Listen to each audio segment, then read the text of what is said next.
अच्छा, हमने स्टार्ट की हुई थी फिलासफी की बुक। तो उसमें कुछ चीज़ें हमने पहले नोट डाउन कर ली थी।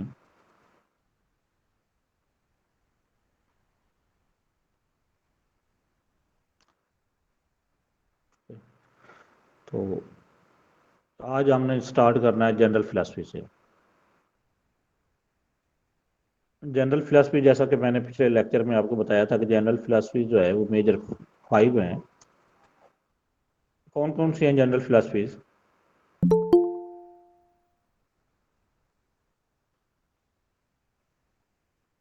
लास्ट लेक्चर जिन्होंने लिया था उनमें से कोई बताएं, जनरल फिलासफीज कौन कौन सी बताई थी मैंने?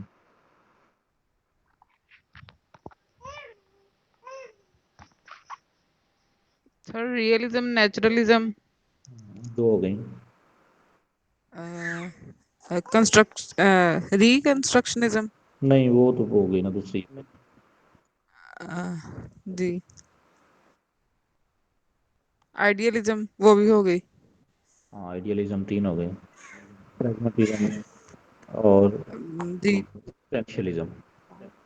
एसेंशियल जी। आइडियलिज्म, रियलिज्म, नेचुरलिज्म, प्रैग्मेटिज्म और एग्जिस्टेंशियलिज्म। ये 5 जो हैं ये जनरल फिलासफीज हैं। इसमें से पहली जनरल फिलासफी जो है वो है आइडियलिज्म। इसको कुछ डिस्कस कर लिया था मेरे ख्याल में, चलो इसको थोड़ा रिपीट कर लेंगे हम। तो इसके जो मेजर एक्सपोनेंट्स हैं उसमें है प्लाटो, कांट और बर्कले। ये नाम लिखे हुए शो हो रहे होंगे आगे आपकी तरफ। और आइडियलिज्म की जो बेसिक करेक्टरिस्टिक्स हैं उसमें सबसे पहले नंबर पर है कि ultimate reality is spiritual in nature. कि रियलिटी जो है वो नेचर में स्पिरिचुअल होती है। ठीक है। जैसा कि इससे पहले हम इसको डिस्कस कर चुके आइडियलिज्म को।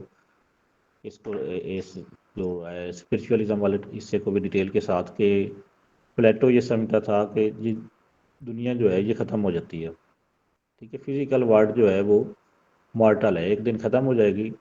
जबकि स्पिरिचुअल दुनिया जो कि असल दुनिया है उसके नज़दीक, और ये जो फिजिकल दुनिया है ये असल दुनिया का एक अक्स है। ठीक है, उसकी परछाई है एक असल दुनिया की। तो वो कहता था कि ये जो फिजिकल वर्ल्ड है ये ख़त्म हो जाएगी और जो स्पिरिचुअल दुनिया है वो हमेशा कायम रहेगी, जो कि असली दुनिया है।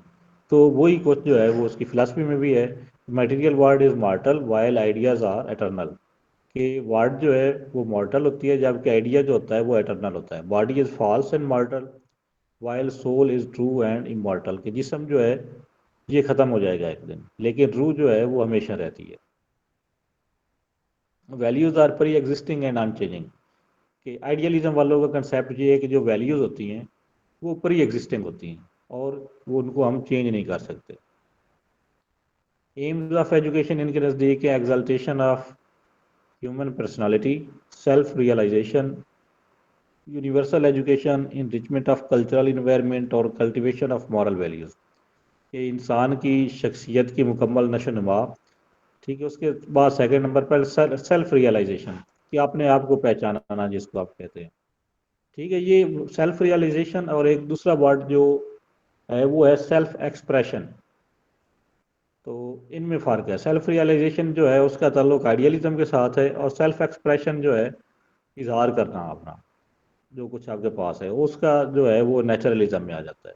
तो इन दोनों में आपने ये फ़र्क भी जहन में रखना है। एम्स ऑफ एजुकेशन में जो सेल्फ रियलाइजेशन का एम है वो है आइडियलिज्म फिलासफी का, और सेल्फ एक्सप्रेशन का एम जो है वो नेचुरलिज्म में है। उसके बाद यूनिवर्सल एजुकेशन लिखा हुआ है, इसका मतलब ये है कि ऐसी एजुकेशन दी जाए जो कि यूनिवर्सल हो, जो मतलब किसी खास इलाके के लिए ना हो या किसी खास वक्त के लिए ना हो, बल्कि वो एजुकेशन हो जो सारी दुनिया के लोगों के लिए हो, हर वक्त जो है हर नस्ल के लोगों के लिए हो, ऐसी एजुकेशन दी जाए।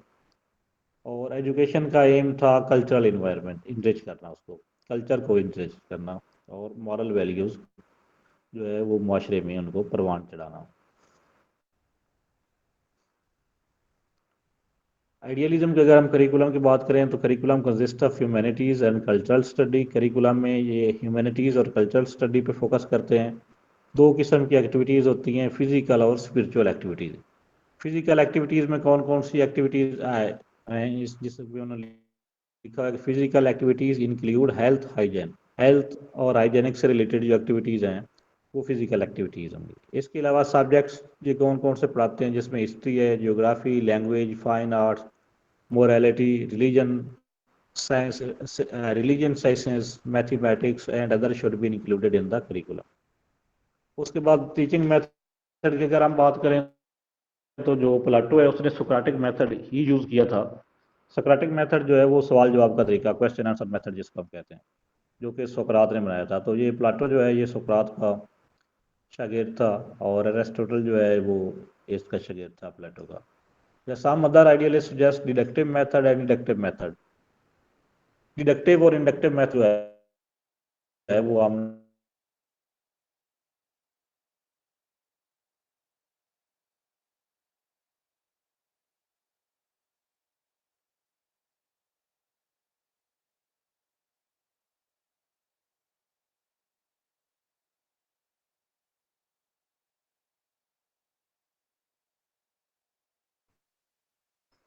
आप वो लॉज या रूल जो है वो खुद बनाते हैं मुख्त।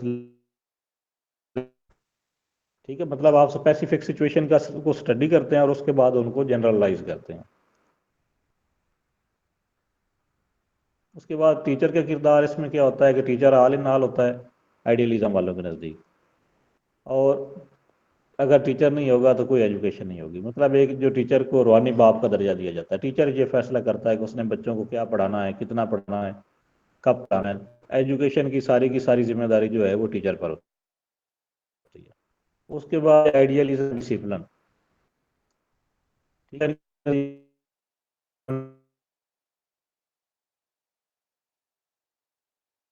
और एक लिमिट्स के अंदर जो आज़ादी है वो स्टूडेंट्स को दी जाती है।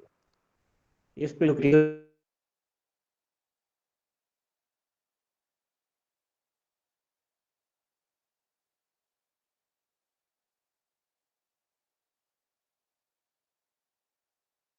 फोकस कर दिया गया, टीचर को ज़्यादा वैल्यू दी गई है, स्टूडेंट्स को अहमियत नहीं दी गई।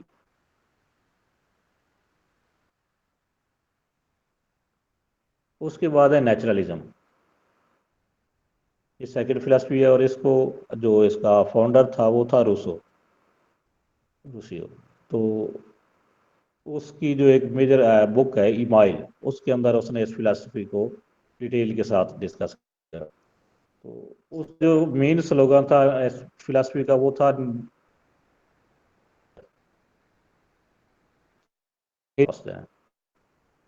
तो ये था कि ये दुनिया में जितने भी अलूम है इसके उसके हवाले से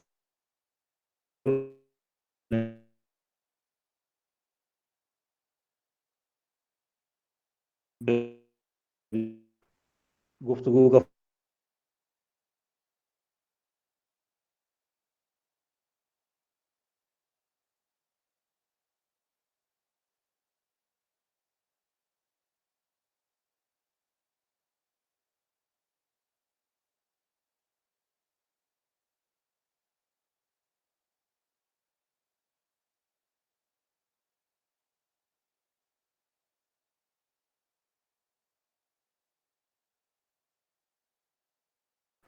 तो नेचुरलिस्ट जो है ये सोल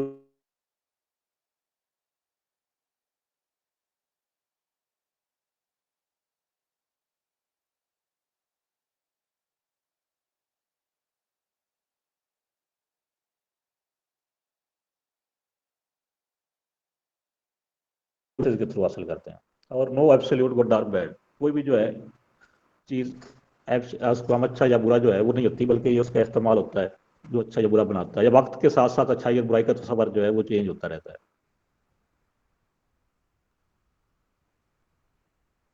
अगर हम इसके प्रिंसिपल्स की बात करें तो पहले नंबर पर है नेचुरल सेटिंग, कि एजुकेशन जो है वो नेचुरल सेटिंग के अंदर हो।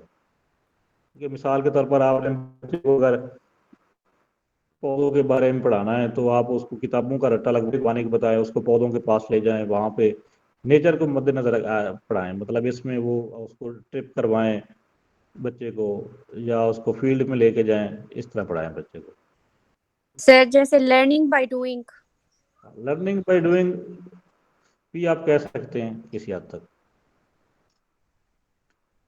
अच्छा, लेकिन जो लर्निंग बाय डूइंग का कंसेप्ट है ना, वो मोस्टली एसोसिएटेड है प्रैग्मेटिज्म और प्रोग्रेसिविज्म के साथ। इसमें बच्चे को फ्रीडम दी गई है बहुत बड़ी हद तक, जो नेचुरलिस्ट है ना और प्रैग्मेटिस्ट, दोनों में बच्चे को बहुत ज़्यादा फ्रीडम दी गई है। थोड़ा सा इनके तरीक़ाकार में फ़र्क है। उसमें लर्निंग बाय डूइंग आ जाता है, ये उसको कहते हैं कि आप नेचुरल सेटिंग में सिखाएं बच्चे को, मतलब ट्रिप वगैरह करवाएं, जाओ रोल प्ले करवाएं, इस तरह की चीज़ों के साथ। मैक्सिमम फ्रीडम टू चाइल्ड और सेंस से ज़्यादा गेट वे अपना लीजिए, पहले भी लिखा हुआ था। एम्स ऑफ एजुकेशन इनके नज़दीक हैं सेल्फ एक्सप्रेशन, सेल्फ प्रिजर्वेशन, ठीक है, fully development, survival of the individual, adjustment with surrounding और इंजॉयमेंट ऑफ लियर। कि बच्चा जो है उसके पास जो कुछ नॉलेज है वो उसका इजहार कर सके, सेल्फ एक्सप्रेशन, अपनी सलाहियतों को सही तौर पर जो उसके पास सलाहियतें हैं बच्चे के पास, उनका वो सही तौर पर इजहार कर सके। और वो सही तौर पर और सलाहियतों का इजहार कब कर सकेगा, जब वो उसको खुशी के साथ कोई काम करने दिया जाएगा। तो एम्स ऑफ एजुकेशन जो है नेचुरलिस्ट वालों के नज़दीक यही है, लेकिन वो कहते हैं कि बच्चे पे कोई भी बर्डन जो है वो आपने नहीं डालना, ठीक है ना। इवन ये कहा जाता है कि बच्चे को, जो छोटी उम्र का बच्चा है नेचुरलिज्म वालों के नज़दीक, उसको आपने ये महसूस भी नहीं होने देना कि आप उसको पढ़ा रहे हैं, ताकि बच्चे की जो आज़ादी है उस पर कोई कंप्रोमाइज़ ना हो। ये इनके नज़दीक जो नेचुरलिस्ट हैं ये समझते हैं कि बच्चा सिर्फ तब सीख सकता है जब वो खुश हो। अगर वो बच्चा खुश नहीं होगा तो वो कुछ भी हासिल नहीं कर सकेगा। तो बच्चे की खुशी जो है वो इनके नज़दीक एक सबसे इम्पॉर्टेंट चीज़ है, कि जो आखिरी नंबर पे भी वो पॉइंट में कुछ मेंशन हो रही है। अगर हम इनके करिकुलम की बात करें तो जो करिकुलम है एज 1 से लेके 12 तक, नेगेटिव एजुकेशन, ठीक है। नेगेटिव एजुकेशन ये है कि बच्चा जो है वो अपने माहौल से सीखता है, ठीक है। इसमें बच्चे को बिल्कुल स्कूलिंग की वो मुखालफत करते हैं कि बच्चे को आप स्कूल वगैरह जो है वो ना भेजें, इंस्टीट्यूशन में ना भेजें। घर में उसको अगर आपने पढ़ाना है तो वो भी इस तरीके से पढ़ाएं कि बच्चे को ये महसूस ना हो कि मुझे पढ़ाया जा रहा है। खेल खेल में या कोई कहानी वगैरह सुना दे, इस तरीके से पढ़ाएं, ठीक है। और लर्निंग बाय वेंटरिंग, कि बच्चा जब खेलेगा कूदेगा, दोस्तों के साथ निकलेगा, गली मोहल्ले में जाएगा, तो वो उसकी लर्निंग जो है वो होती रहेगी साथ साथ। जबकि दूसरे नंबर पर जो इसका सेकंड स्टेज है करिकुलम की, रोसियो के नज़दीक, वो है 12 से लेके 20 साल तक। इसमें वो कहते हैं कि उसको ट्रेनिंग दें, ट्रेनिंग ऑफ इंटेलेक्चुअल ट्रेनिंग दें उसको, उसकी जो ज़हनी सलाहियतें हैं उनको ट्रेन करें। फार्मल एजुकेशन इसमें होगी और एक्सपीरियंस सेंटर्ड करिकुलम होगा, ठीक है। जैसा कि एक्सपीरियंस सेंटर से ये मुराद है कि बच्चे को सिर्फ किताबी चीज़ें नहीं आपने बतानी, बल्कि वो खुद उन चीज़ों का एक्सपीरियंस करे जो जो उसको आप पढ़ाने जा रहे हैं। और थर्ड स्टेज जो हायर स्टेज है उसमें उसको साइंस की स्टेज कहा जाता है, कि साइंटिफिक नॉलेज जो है वो 20 साल की उम्र से, जब बच्चे की एज ज़्यादा होगी तो तब उसको दिया जाएगा। टीचिंग मेथड इनके नज़दीक है डायरेक्ट एक्सपीरियंस और प्ले वे मेथड।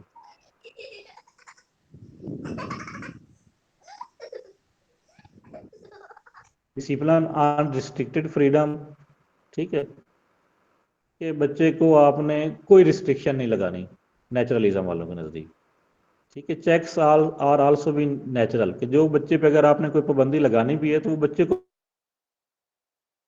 लगा रहे हैं, मतलब वो भी उसको नेचुरल चीज़ लगे, इस तरीके से उस पर अगर आपने कोई पाबंदी लगानी है तो लगाएं। टीचर का किरदार क्या होता है नेचुरलिस्ट वालों के नज़दीक? नेचुरलिस्ट वाले कहते हैं कि सबसे बड़ी टीचर जो है वो नेचर ही है, ठीक है, नेचर सबसे बड़ी टीचर है।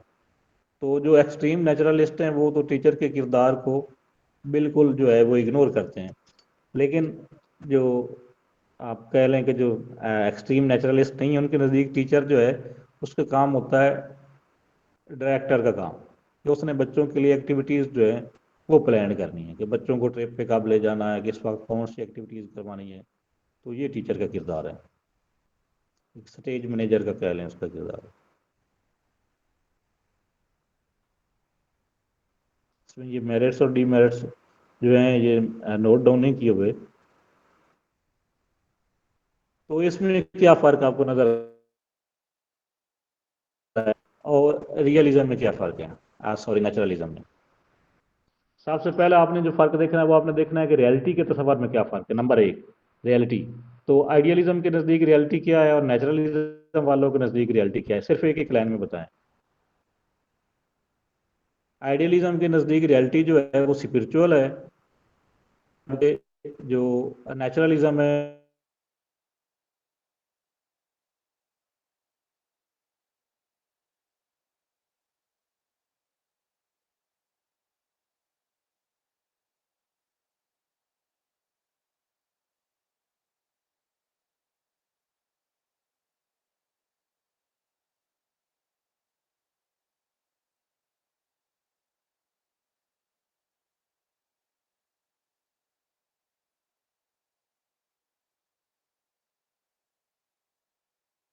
ठीक है। तो इस तरह आपने चीज़ों को मद्देनज़र इसके ना तैयार करना है कि आप उसको 4-5 जो मेन डिफरेंसेस है वो बता सके सारी फिलासफीज के अंदर। सर प्लीज डिफरेंस ये दोबारा बता दें एक दफ़ा। ये सारी फिलासफीज के इकट्ठे बैंड पे दोबारा कवर करवा देता हूँ। Okay sir.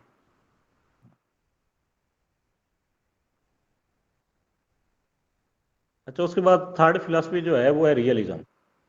तो अरिस्टोटल को रियलिज्म का फादर तस्लीम किया जाता है। It is also called the philosophy of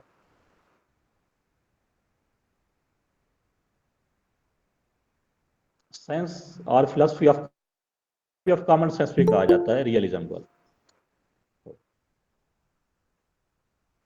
अच्छा, रियलिज्म जो है इसको आप ये अपोजिट कह सकते हैं कि ये आइडियलिज्म का अपोजिट है सही तौर पे। आइडियलिज्म जो है वो बेस करती है कि आइडियाज़ क्या है, उनके नज़दीक जो है आइडिया रियलिटी है, जबकि रियलिज्म वालों के नज़दीक ये फिजिकल वर्ल्ड ही रियलिटी है। इसकी एग्जांपल शायद लास्ट लेक्चर में भी मैंने दी थी कि एक चेयर है। आइडियलिज्म वालों के नज़दीक चेयर क्या है, वो चीज़ जिस पे बैठा जाता है। एक आइडिया है ना कि बैठने वाली चीज़ को चेयर कहते हैं। रियलिज्म वालों के नज़दीक चेयर क्या है, रियलिज्म वालों के नज़दीक चेयर जो है वो लकड़ी की बनी होती है या लोहे की बनी होती है, उसकी 4 टांगे होती हैं, 2 बाजू होते हैं, एक उसकी बैक होती है, सीट होती है, जिसमें मतलब उसका जो मटेरियल है ना स्ट्रक्चर, वो उस पर फोकस किया गया। इसके अलावा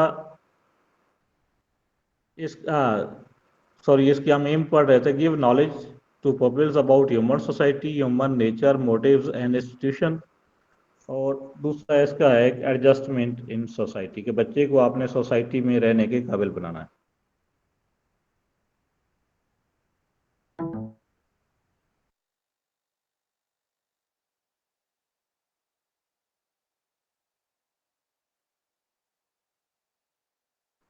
एक मिनट होल्ड कीजिएगा।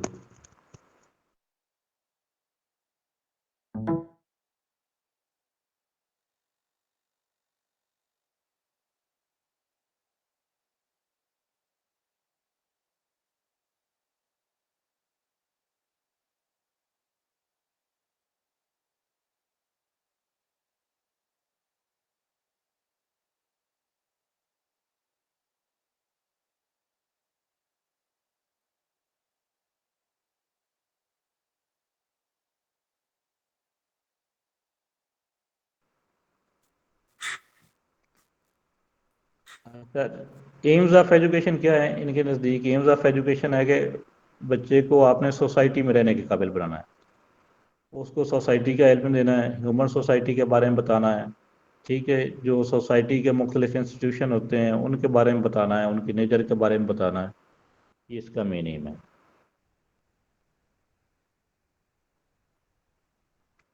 उसके बाद इनका करिकुलम क्या होगा? Realism and curriculum it emphasize the selection of right subject.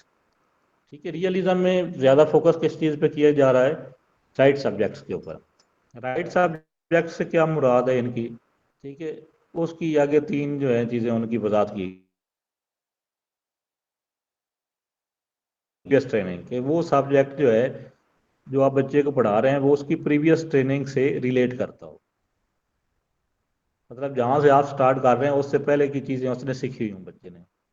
Inter relationship between parts of various subjects, जो सब्जेक्ट्स के मुख्तलिफ पार्ट्स हैं उनके दरमियान इंटर रिलेशनशिप हो। और थर्ड है social demand of the people, कि जो सब्जेक्ट आप बच्चे को पढ़ा रहे हैं वो उसकी सोशल डिमांड के मुताबिक हो। मतलब बच्चे को वो चीज़ें पढ़ाएं जिनकी मुआशरे को या सोसाइटी को जिन चीज़ों की ज़रूरत है। मिसाल के तौर पर आज के दौर में जो है वो कंप्यूटर का इल्म बड़ा ज़रूरी है, तो आप बच्चे को कंप्यूटर के बारे में पढ़ाएं। ठीक है, अगर आप इस्लामियात का सिलेबस जो है वो आप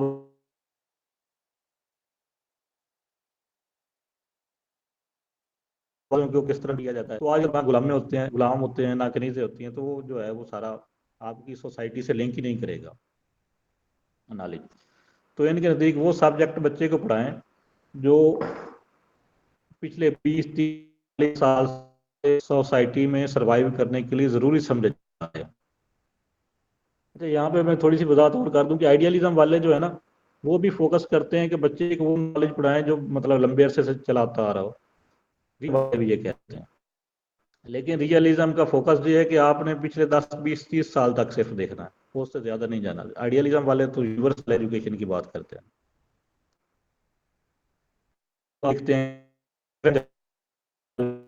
के लिए पढ़ाएं।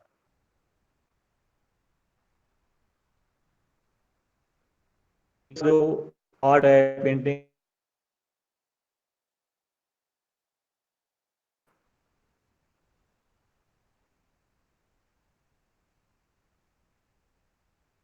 Realism and teacher. ठीक है, अच्छा, अगर जैसा कि हमने पहले जो पढ़ी है आइडियलिज्म फिलॉसफी, आइडियलिज्म में टीचर ऑल इन ऑल था। उसके बाद नेचुरलिस्ट जो हैं वो टीचर के किरदार को इग्नोर करते हैं, वहाँ जो है स्टूडेंट वो ऑल इन ऑल है। जबकि रियलिज्म में सब्जेक्ट जो है वो ऑल इन ऑल है। असल चीज़ जो है कि आपने बच्चे को पढ़ाना क्या है, टीचर का काम है कि उसको अपने सब्जेक्ट पे अबूर हासिल हो। A realist teacher is of a dual personality. He must understand the child's psychology. He became the voice of a subject. एक टीचर के अंदर ये दो खसूसियात होनी चाहिए रियलिज्म वालों के नज़दीक। एक तो उसको बच्चे की साइकोलॉजी का पता हो, दूसरा उसको अपने सब्जेक्ट पे महारत हासिल हो। ठीक है, तो यहाँ पे जो रियलिज्म की फिलॉसफी है इसमें ज़्यादा जो इम्पोर्टेंस है वो टीचर को नहीं दी जा रही, बल्कि ज़्यादा इम्पोर्टेंस जो है वो सब्जेक्ट को दी जा रही है। टीचर जो है उसको सब्जेक्ट स्पेशलिस्ट होना चाहिए, अपने सब्जेक्ट में के अंदर माहिर होना चाहिए। तो हम कह सकते हैं कि जो इनका करिकुलम होता है ना वो सब्जेक्ट स्टैंडर्ड किसी हद तक करिकुलम होता है रियलिस्ट का।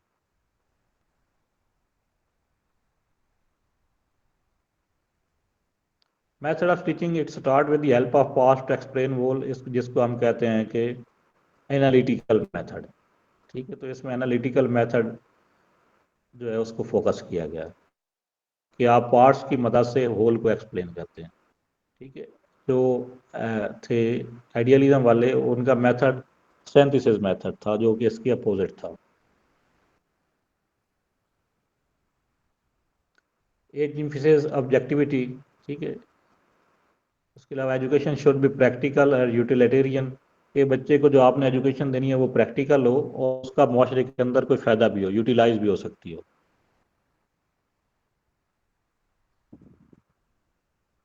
और एम ऑफ एजुकेशन जो है वो रियलिस्टिक एम्स ऑफ एजुकेशन है।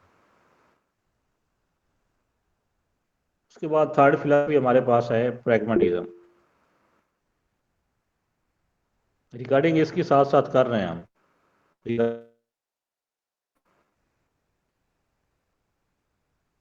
प्रैग्मा क्या है। Pragma is a Greek word meaning active and efficient. ठीक है, प्रैग्मा का मतलब जो है वो होता है एक्टिव और एफिशिएंट।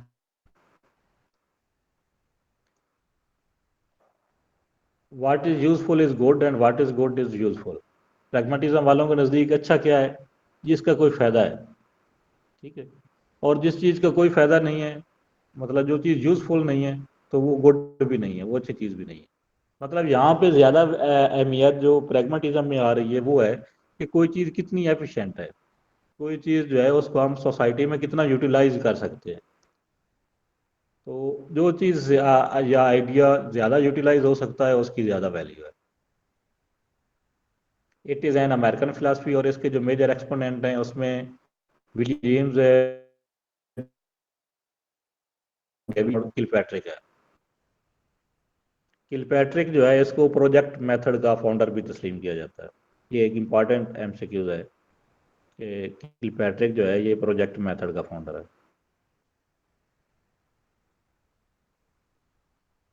इसके अगर हम प्रिंसिपल्स की बात करें तो पहला प्रिंसिपल है कि नो अल्टीमेट वैल्यूज़, कि वैल्यूज़ जो है वो परमानेंट नहीं होती बल्कि वैल्यूज़ वक्त के साथ साथ चेंज होती रहती हैं, बदलती रहती हैं।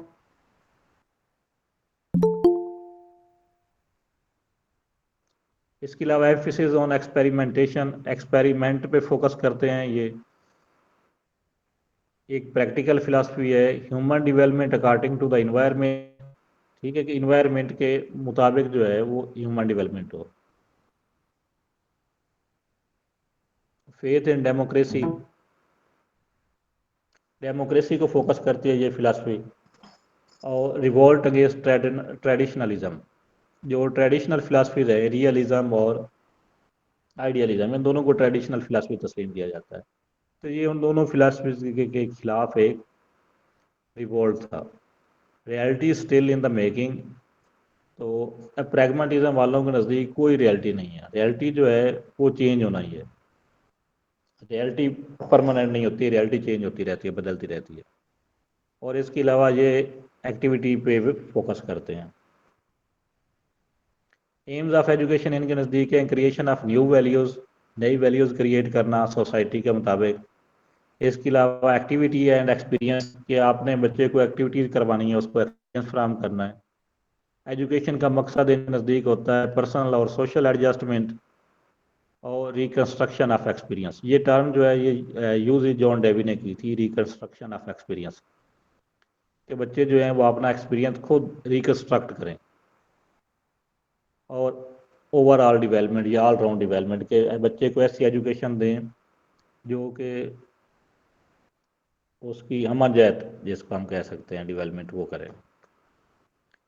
करिकुलम कैसा होना चाहिए प्रैग्मेटिज्म वालों के नज़दीक? एक्टिविटी बेस्ड करिकुलम हो, ठीक है, जिसमें एक्टिविटीज़ वगैरह बच्चे से करवाई जाए।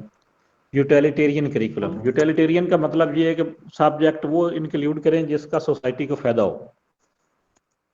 ये बात जो है वो उसमें भी थी, रियलिज्म में भी। और प्रिंसिपल्स ऑफ इंटीग्रेशन, के सारे सब्जेक्ट जो हैं वो आपस में इंटीग्रेट हों, एक दूसरे के साथ लिंक्ड हों, जिसको इंटीग्रेटेड करिकुलम भी कहा जाता है। मेथड ऑफ की बात करें, लर्निंग बाय डूइंग, ठीक है, मेथड ये जॉन डेवी का टीचिंग मेथड है लर्निंग बाय डूइंग का। इसके अलावा provision of real life situation, के बच्चे को रियल लाइफ की तरह की सिचुएशन जो है वो फराहम करें, जैसा कि आज के दौर में सिमुलेशन वगैरह मेथड इस्तेमाल होते हैं। और इसके अलावा प्रोजेक्टिव मेथड जो कि किलपैट्रिक ने दिया था। डिसिप्लिन जो है प्रैग्मेटिज्म वालों के नज़दीक ये सेल्फ डिसिप्लिन की बात करते हैं, कि डिसिप्लिन जो है वो बच्चे के जहन के अंदर होना चाहिए। बच्चे पे आप डिसिप्लिन इम्पोज नहीं कर सकते, ठीक है। अथॉरिटी जो है, आप किसी अथॉरिटी के ज़रिए डिसिप्लिन लागू नहीं कर सकते, बल्कि आप बच्चे के अंदर जो है ना वो डिसिप्लिन की एक सेंस पैदा करें, तब बच्चा जो है उसके अंदर डिसिप्लिन आएगा। उसके बाद थर्ड फिलासफी है existential, sorry fifth philosophy existentialism. इसके जो मेन एक्सपोनेंट है उनमें Soren Kierkegaard, Jean Paul Sartre, Karl Jaspers, ये इसके मेन नाम हैं इनके। अच्छा, इनकी आपने ना डेट भी याद करनी है, ये जो तीनों नाम लिखे हुए हैं, कुछ पेपर्स में इनकी डेट्स के हवाले भी सवाल आ गए कि 19वीं सदी के एग्जिस्टेंशियलिस्ट कौन सा है, या 21st सेंचुरी का एग्जिस्टेंशियलिस्ट कौन सा है। किस आपने ना ये सेंचुरी भी कर लेनी है कि किस किस सेंचुरी की है। सबसे मॉडर्न फिलासफी है ये एग्जिस्टेंशियलिस्ट, और ये 20वीं सदी की फिलासफी है। इनके नज़दीक ये आप ये स्लाइड पढ़ लेना, इसको मैं ज़बानी बता देता हूँ कि एग्जिस्टेंशियलिस्ट ये कहते हैं कि रियलिटी जो है वो ना ख्यालात हैं, जैसा कि हमने आइडियलिज्म वालों में पढ़ा है, ना वो कोई एक्सपीरियंस है, ना कोई वो फिज़िकल चीज़ है रियलिटी, बल्कि इस कायनात की सबसे बड़ी रियलिटी इंसान खुद है। ये सारी चीज़ें, रूल, लॉ, रेगुलेशन, ये सारा कुछ इंसान के लिए होता है। तो सबसे बड़ी रियलिटी एग्जिस्टेंशियल वालों के नज़दीक इंसान का वजूद है, एग्जिस्टेंस ऑफ मैन है सबसे बड़ी रियलिटी। एग्जिस्टेंस ऑफ मैन से आप ये समझ लें कि ये एग्जिस्टेंशियलिज्म का लफ्ज निकला है। और इनके नज़दीक हर इंसान जो है वो दूसरे इंसान से अलग है, हर इंसान दूसरे इंसान से जुदा है, हर इंसान जो है वो यूनिक है, उसका अपना एक अलग जो है वो सोचने समझने काम करने के एक अलग तरीका है। मतलब उसकी जो यूनिकनेस है उसको हम नज़रअंदाज नहीं कर सकते हर इंसान की। लेकिन साथ ही साथ जो हर इंसान है उसको ये भी देखना होगा कि सिर्फ मैं यूनिक नहीं हूँ बल्कि दूसरे लोग भी यूनिक हैं। मतलब ये नहीं कि हर इंसान जो को है वो सिर्फ खुद को यूनिक समझ लेगा मैं बाकियों से अलग हूँ। हर इंसान जो है वो रिस्पेक्ट डिजर्व करता है। ठीक है, तो हर इंसान की रिस्पेक्ट तब होगी जब वो बाकियों की रिस्पेक्ट भी करेगा, बाकियों को भी रिस्पेक्ट देगा। ठीक है, कि आप अपनी आज़ाद हैं अपनी फीलिंग के अंदर अपनी थिंकिंग के अंदर, और ये आज़ादी आपने दूसरों के लिए भी तस्लीम करनी है। ये बात भी तस्लीम करनी है कि सिर्फ मैं आज़ाद नहीं हूँ बल्कि दूसरे लोग भी ये सारी चीज़ें सोचने में समझने में आज़ाद हैं। ठीक है, तो चूंकि ये फिलासफी जो है वो बिलीव करती है कि हर इंसान दूसरे इंसान से अलग है, तो वही चीज़ जो है वो इनके टीचिंग मेथड पे में भी नज़र आती है। इनके जो टीचिंग मेथड हैं वो इंडिविजुअल अटेंशन कि हर शख्स पे अलग अलग तवज्जो दी जाए।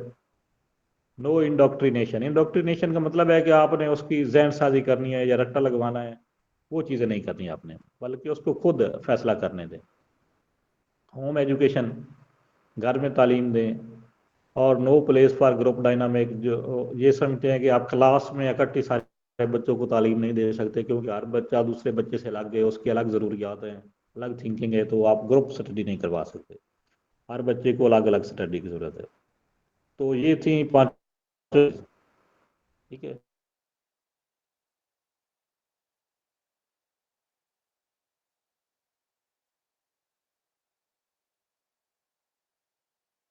रिकमेंड करता हूँ आप वो वाली वीडियोस भी सुने, उससे ये सारी चीज़ें ज़्यादा क्लियर होंगी। अच्छा, आपने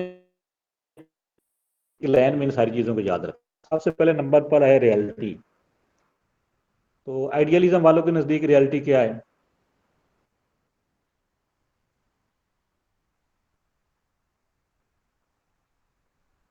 स्पिरिचुअल। Spiritual. ठीक है, सिर्फ एक एक जो है ना वो आपने सिंगल लाइन में इसको करना है। आइडियलिज्म वालों के नज़दीक रियलिटी स्पिरिचुअल है। नेचुरलिज्म वालों के नज़दीक रियलिटी क्या है? नेचर में है। नेचर। रियलिज्म वालों के नज़दीक रियलिटी क्या है? फिजिकल वर्ल्ड रियल है। ठीक फिजिकल है, वर्ल्ड। उसके बाद प्रैग्मेटिज्म वालों के नज़दीक कोई रियलिटी नहीं है, रियलिटी चेंज होती रहती है। ठीक है, और फिफ्थ जो फिलासफी है एग्जिस्टेंशियलिज्म, इसके नज़दीक रियलिटी क्या है? इंसान ही सबसे बड़ी रियलिटी है। यहाँ तक क्लियर है बात? जी सर। उसके बाद है वैल्यूज का कंसेप्ट। सर आइडियलिज्म वालों में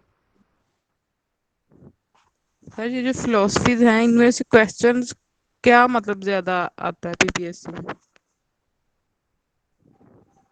ये चीज़ें जो हम डिस्कस कर रहे हैं जिस तरीके से कि फिलासफी के नज़दीक वैल्यूज का तस्वर क्या है, या कोई टीचिंग मेथड किसी फिलासफी का कौन सा है, ठीक है, उसके एक्सपोनेंट कौन कौन से हैं उस फिलासफी के, इस तरीके से ही आपने इसको तैयार करना है। अच्छा, जी सुन ले सर। पहले इस बात।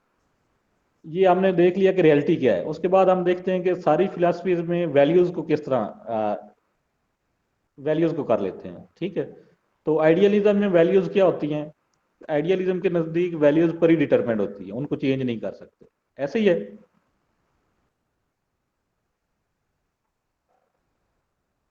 आवाज आ रही मेरी? यस सर, ऐसे ही ऐसे ही ऐसे ही। ठीक है, उसके बाद नेचुरलिज्म और प्रैग्मेटिज्म जो है, दोनों में वैल्यूज चेंज होती रहती हैं। नेचुरलिस्ट भी ये समझते हैं कि वैल्यू चेंज हो सकती हैं, और जो है प्रैग्मेटिस्ट वो भी ये समझते हैं कि वैल्यूज जो हैं वो चेंज हो सकती हैं। बाकी सब के अंदर यही है कि वैल्यूज जो है वो तब्दील हो सकती हैं। सारी फिलासफी में तकरीबन ये चीज़ आ जाती है आइडियलिज्म को छोड़ के। उसके बाद अगर हम बात करें डिसिप्लिन की, तो जो आइडियलिस्ट हैं वो कहते हैं कि स्ट्रिक्ट डिसिप्लिन होना चाहिए, क्वालिफाइड फ्रीडम होनी चाहिए, बच्चे को मुकम्मल आज़ादी ना दें बल्कि उस पर पाबंदियाँ लगाएं। जबकि जो रियलिस्ट हैं, रियलिस्ट में क्या था इसमें पढ़ा है हमने?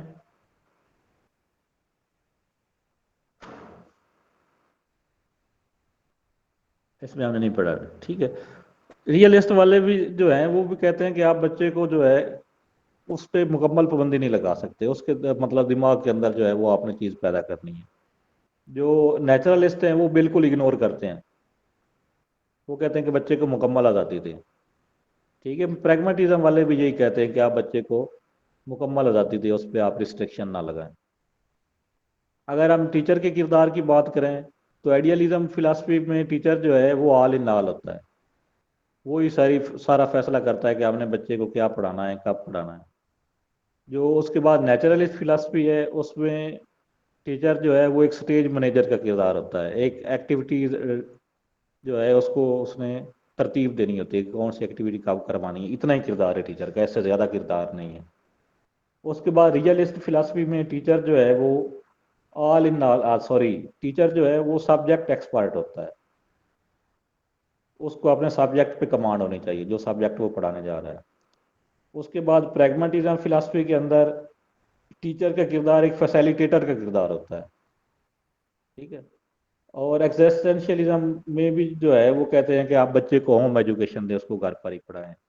इस तरह का ये है कि हर टीचर जो है वो हर बच्चे पे अलग अलग तवज्जो दे। तो इन सारी फिलासफी का ना आपने इस तरह कंपैरिजन करना है सारी चीज़ों का, एक पेज के ऊपर ये सारी फिलासफी जो है वो आनी चाहिए, सारी फिलासफी कि उसका जो है ना वो एक नमूना मैं सेंड कर दूंगा, जैसे आप वो एक पेज पे बना लें। तो इसकी रिकॉर्डिंग जो है वो मैं ग्रुप में सेंड कर दूंगा। 9 बजे शायद वो क्लास ज्वाइन करेंगी, जनरल नॉलेज की क्लास जो होगी मिस फातिमा था। तो बाकी मैं 2 दिन से वो मुसलसल ऑफलाइन था, कल भी मुझे नहीं पता क्या क्लास हुई है। उसकी वजह यही थी कि मेरे पास कल जो है वो सेल मेरा कहीं पे गुम हो गया है। तो आज अभी मैंने ये क्लास लेने के लिए सिम जो है वो दोबारा निकलवाई है, वो भी एक सिम निकलवाई, अभी एक रहती है, दूसरा नंबर ऐड था मेरा ग्रुप में। तो और ये जो मतलब वो असल सेल तो मेरा गुम हो गया, ये पुराना सा सेल एक पड़ा था वो उठाया, इसलिए मुझे था कि ये बंद ही ना हो जाए दरमियान में, तो स्पीड ज़रा मैंने तेज़ रखी है। तो उसका हाल यही है कि मैं इसके पुराने लेक्चर जो हैं वो भी शेयर कर दूंगा ग्रुप में, आप वो भी सुन लें तो इंशाल्लाह क्लियर हो जाएगा। अगर कोई क्वेश्चन हो तो वो आप ग्रुप में पूछ सकते हैं मज़ीद। कल हम इसकी जो एजुकेशनल फिलासफीज़ हैं उनको स्टडी करेंगे।